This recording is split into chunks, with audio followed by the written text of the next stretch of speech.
तो बाढ़ हर बार तबाही के कुछ ऐसे निशान छोड़ जाता है जो प्रभावितों के लिए जिंदगी भर का दर्द बन जाता है। पूर्णिया में गंडक नदी ने पिछले कुछ दिनों में ऐसी ही तबाही मचाई है। नदी की तेज धारा के खौफ से लोग अब अपना सब कुछ छोड़कर पीछे हटते जा रहे हैं, लेकिन गंडक की तेज धारा किनारों का कटाव कर उनका पीछा कर रही है। मजबूरी में लोगों को खुद अपने बनाए आशियाने पर हथौड़ा चलाना पड़ रहा है।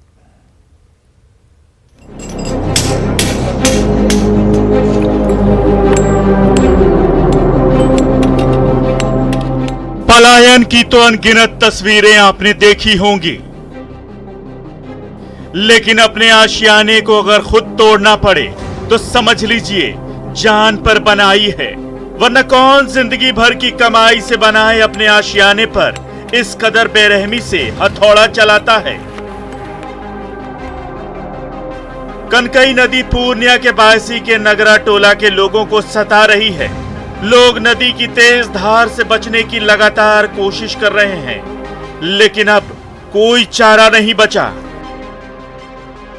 मैं अभी मौजूद हूं अमौर प्रखंड के नगरा टोला में, और ये वही नगरा टोला है जहां पे कि पिछले साल एक प्राथमिक विद्यालय कटकर कनकई नदी में विलीन हो गई थी। और ये कनकई नदी है, अब देख सकते हैं कि ये घर के जस्ट बगल में 10 मीटर बगल में ये कनकई नदी है जो हर साल कहर बरपाती है, और जिस कारण से यहाँ के लोग अपना घर तोड़ के सुरक्षित स्थलों पे पलायन करने के लिए मजबूर हैं।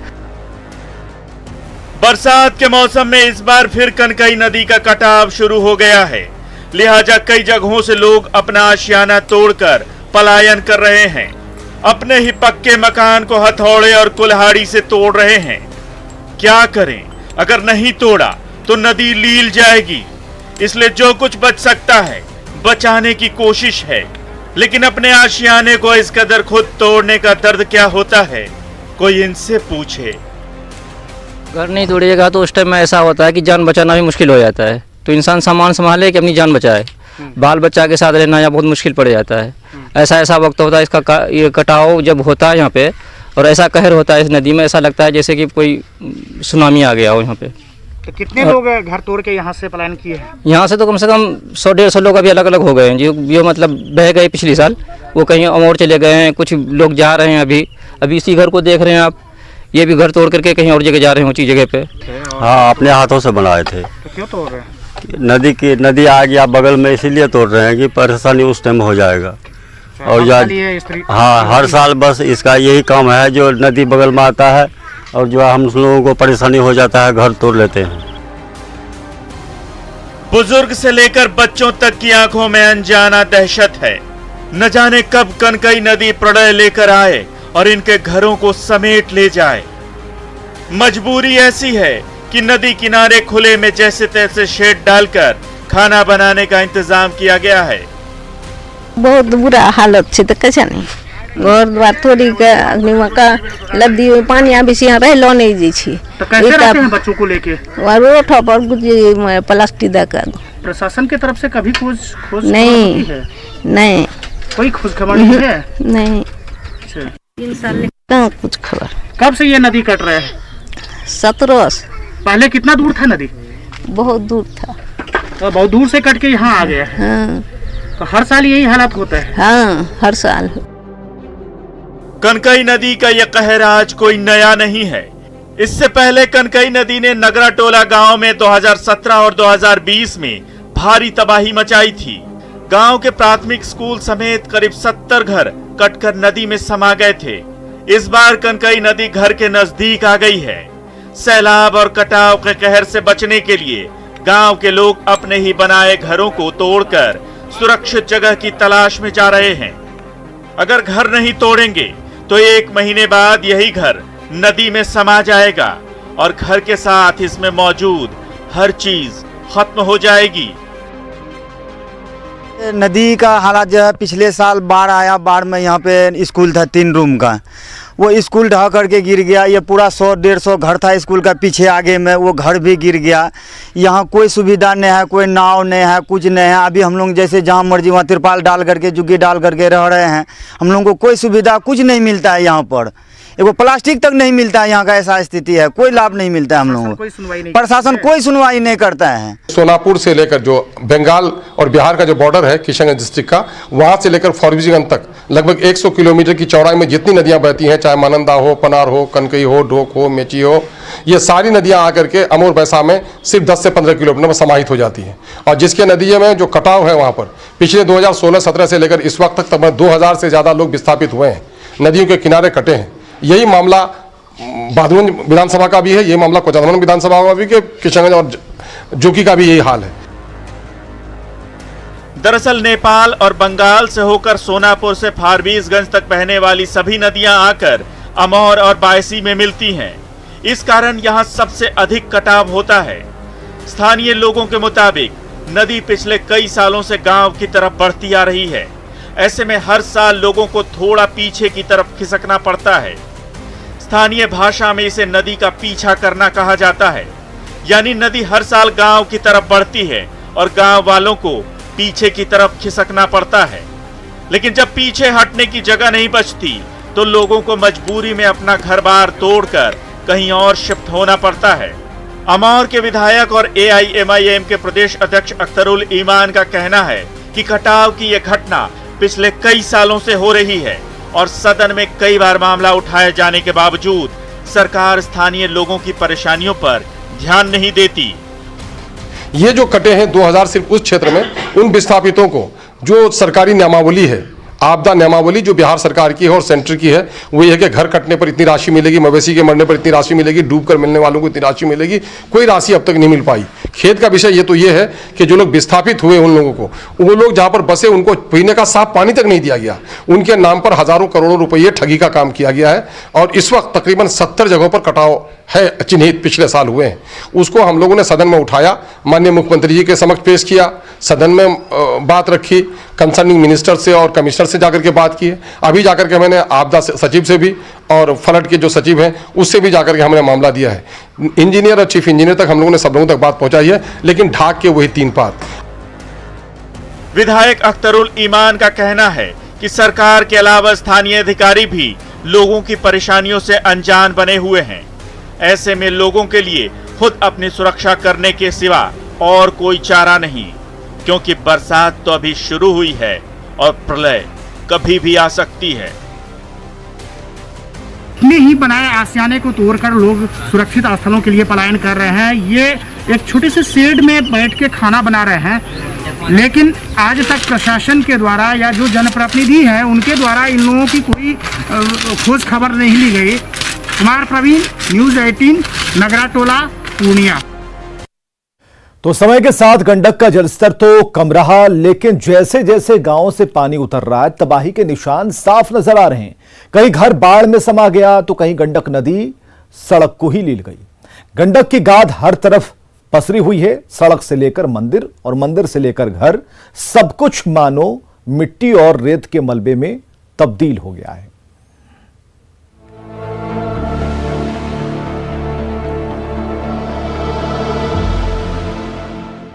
बाढ़ आई, अपने साथ बर्बादी लेकर आई।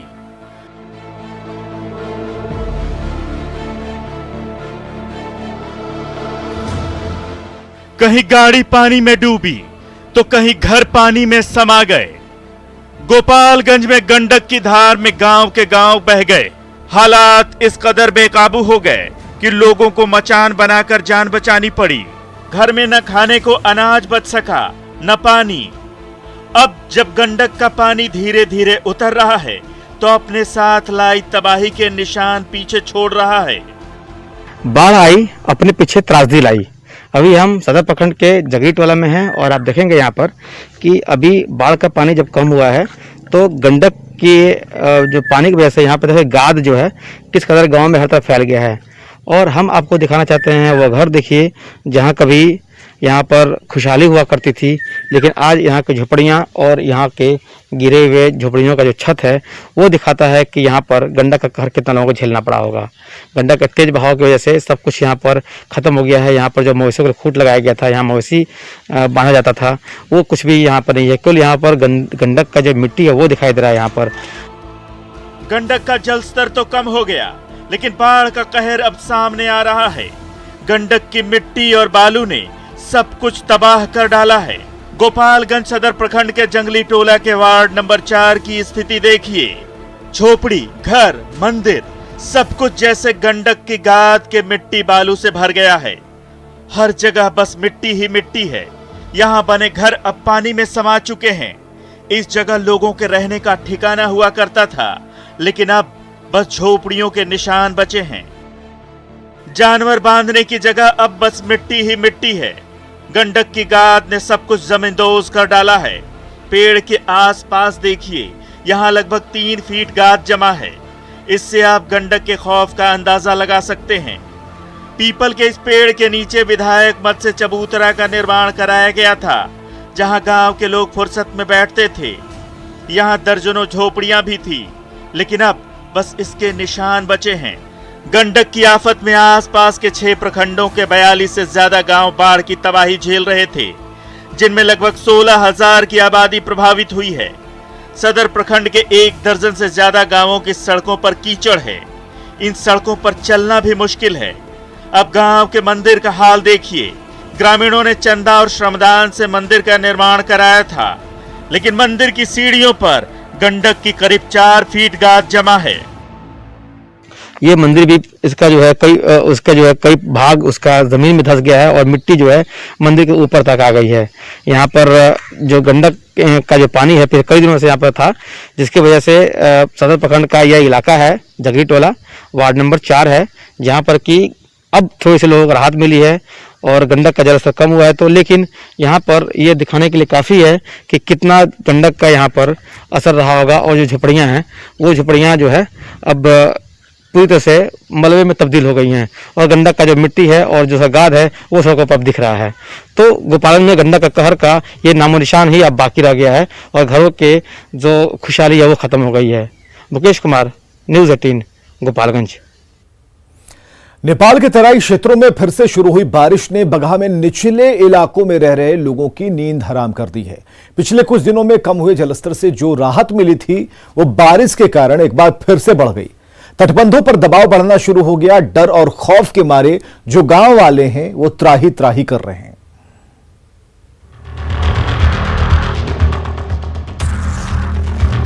वाल्मीकि नगर और नेपाल के तराई क्षेत्रों में फिर से बारिश शुरू हो गई है।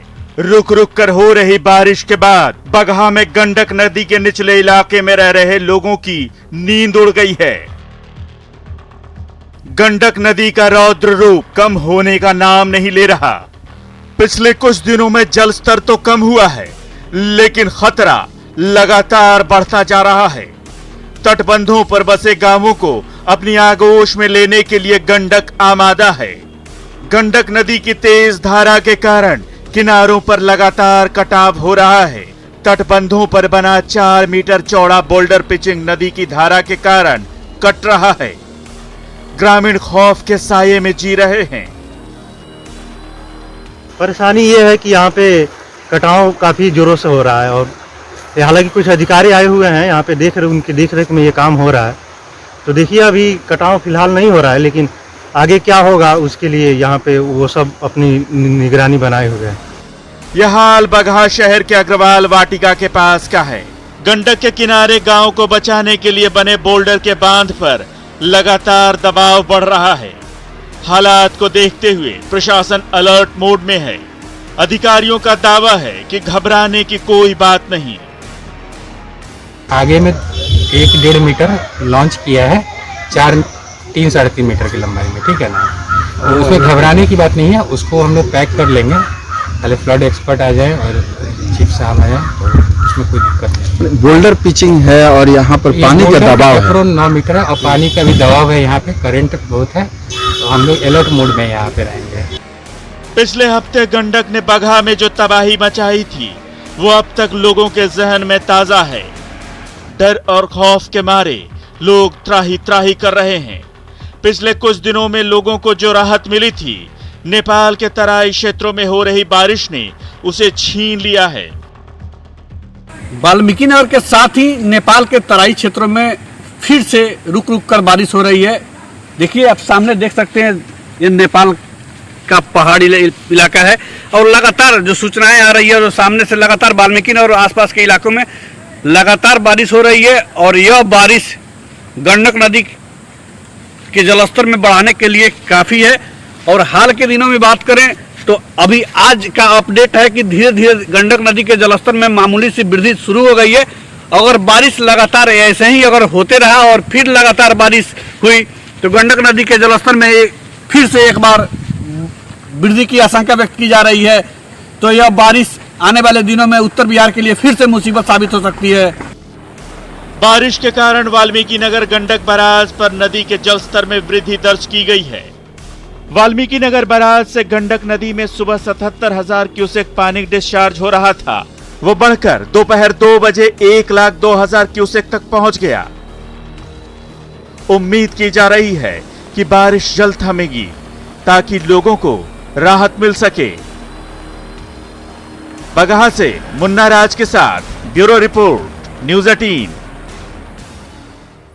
और इधर भागलपुर में गंगा का रौद्र रूप दिख रहा है। बारिश के कारण गंगा की धारा इतनी तूफानी हो गई कि गांव से लेकर सड़क तक नामो निशान मिटाने पर तुली हुई है। नदी की तेज धारा के कारण देखते ही देखते कंक्रीट की सड़क गंगा में समा गई और दक्षिणी तट पर बसे गांवों पर कटाव का खतरा बढ़ गया है।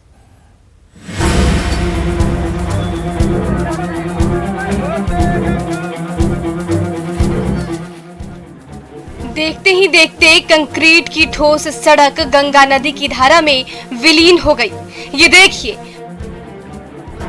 पहले नींव से टूटकर छोटा सा टुकड़ा पानी में गिरा, फिर नींव का बड़ा हिस्सा गंगा में समाया और उसके बाद तो सड़क का विशालकाय हिस्सा भर कर पानी में गायब हो गया। तो वहां मौजूद ग्रामीण ये नजारा देखकर चिल्ला पड़े। यहाँ पे कटा का बहुत एक्सेस जा रहा है। अब किस रास्ते से जाएगा ये गांव वाले को पता नहीं है। अगर दूसरा रास्ते में है कोई जाने का, इधर से जो कटा जमीन पर ले तो है हम से खेलो कमेलो से आहे कटी का फूल हमरा से नजर में हमरा से रहे सब। सबौर प्रखंड के बाबूपुर से निकली ये सड़क संत नगर से गुजरते हुए दर्जनों पंचायतों को सीधे नेशनल हाईवे नंबर 80 से जोड़ती है। रोजाना हजारों ग्रामीण इस सड़क से होकर भागलपुर आते जाते हैं, लेकिन गंगा नदी ने इस सड़क की ऐसी हालत कर दी कि नीचे की नींव ही खिसक गई और पूरी की पूरी सड़क का अस्तित्व ही खतरे में पड़ गया। क्योंकि हम लोग रहे आज 3 साल से कोई भी एमपी विधायक एमपी आता है, उनको भी कहते हैं हम लोग, लेकिन हाँ हो जाएगा, लेकिन अभी तक कोई सुनवाई हम लोग का नहीं हुआ है। पंचायत के लिए कटाव जारी है। गंगा नदी में हाल के दिनों में ऐसा उफान आया कि सड़क का 200 मीटर से भी ज्यादा बड़ा हिस्सा तहस नहस हो गया। गंगा नदी की तूफानी धारा हर दिन सड़क के नीचे की नींव काट रही है। रोजाना कंक्रीट की ये सड़क टुकड़े टुकड़े होकर अथाह पानी में समाती जा रही है और गांव वाले अपनी आंखों के सामने तबाही का ये मंजर देखते रह जाते हैं।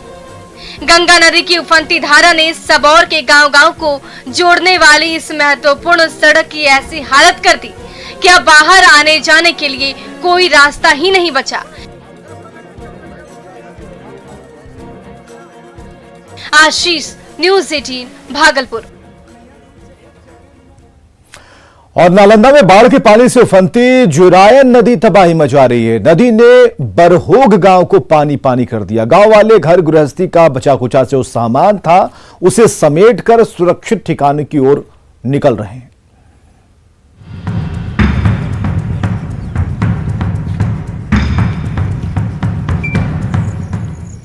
बाढ़ के पानी से उफनाई जिरायन नदी की धारा ने बरहोग गांव को पानी पानी करके रख दिया है। क्या गली, क्या मोहल्ला, तबाही की बाढ़ ने घर आंगन का भी नामो निशान मिटा कर रख दिया है। राम बालक राम का घरौंदा भी पानी में तहस नहस हो गया। मिट्टी की दीवार ढह गई, एस्बेस्टस की छत धराशायी हो गई, तो पानी में डूबे घर गृहस्थी के एक एक सामान पीठ पर लाद कर ऊंचे ठिकानों की ओर ले जाने के सिवाय और कोई चारा नहीं बचा। खाड़ होने से बह गया घर द्वार से। तो कैसे हुआ है?